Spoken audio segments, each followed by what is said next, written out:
I don't remember the actual impact. I do remember the sensation of moving.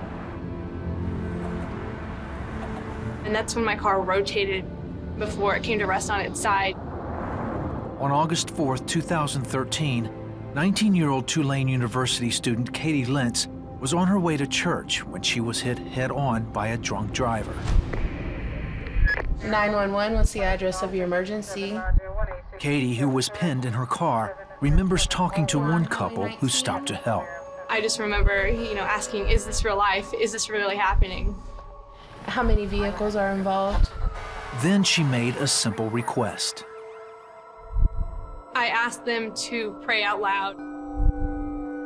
Katie would make the same request to everyone who came to her aid. One of them was Deputy Sheriff Richard ADAIR of RALLS County, Missouri, the first responder to arrive. Not a praying man himself, he didn't think it would matter. Honestly, I never thought she would walk again, let alone survive. But Katie knew her life depended on others praying.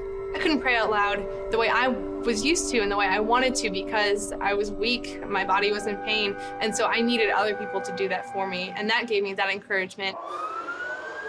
Emergency crews arrived to find the car lying on the driver's side with Katie still trapped. She was badly hurt and bleeding, but there was little they could do until they got her out of the car. New London Fire Chief Raymond Reed. Sean McCourt from the New London Fire Department, he was inside the vehicle with her to maintain her C-spine to prevent any further damage. By now, Air EVAC Life Team from Blessing Hospital in neighboring Quincy, Illinois, was en route.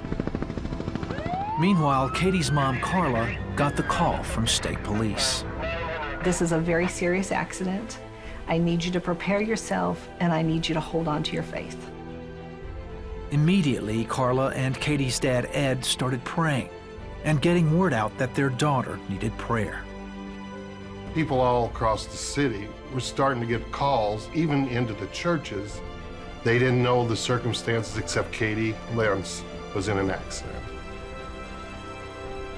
When Air EVAC Life Team arrived, Flight Nurse Dusty Wheeler took over monitoring Katie's vital signs.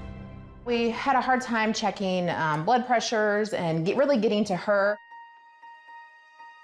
We needed to get her out of the car because we could just tell, her skin was getting cooler and damper, and it was a lot harder to feel her pulses. Then, an hour into the rescue, a piece of equipment failed. They had to dispatch the Hannibal Fire Department, who had the equipment they needed, but they were 30 miles away.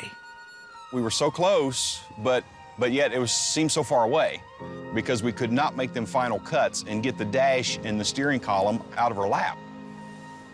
Flight Nurse Wheeler reminded Chief Reed what was at stake. If we don't get her out soon, she's gonna die. We had to make a move, we had to do something, and we had to do it quick. Meanwhile, bystanders and rescue teams had responded to Katie's request and were praying out loud. Katie says those prayers gave her hope. I never thought I was going to die. I thought that they were just going to get me out. I didn't know how long it was taking, but I thought I was going to be alive. Then finally, the Hannibal Fire Department arrived with the jaws of life. Rescuers gently laid the car over on its wheels. They made the last cut to free Katie. That was the first time that my legs had been moved since that point. So when they pulled me out, pain was excruciating. By the time the chopper landed at Blessing Hospital, Katie was stable, but still bleeding and in critical condition. Orthopedic trauma surgeon RENA STEWART was waiting. X-rays showed just how badly Katie was injured. She had both of her femur bones, her thigh bones broken, one in two places, terrible break. Her tibia bone, the shin bone on the right side, was an open or compound fracture, meaning that the bones were sticking out of her leg, literally. But Katie had gotten there in time and held on long enough for Dr. Stewart and team to stop the bleeding and set her broken bones. She still needed prayer as she faced multiple surgeries and months of rehab. The pain she had to endure. That was the hardest, because I wish I could have taken it.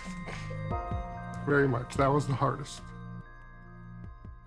As Katie and her family hung on to their faith and prayer, others in the hospital took notice. And that's where I really see her faith having an impact. I never got the why me, and I feel sorry for myself, and I get to be angry at the world for this. It's a terrible thing, and it happened, but their faith brought them peace with it, and that impacts everything.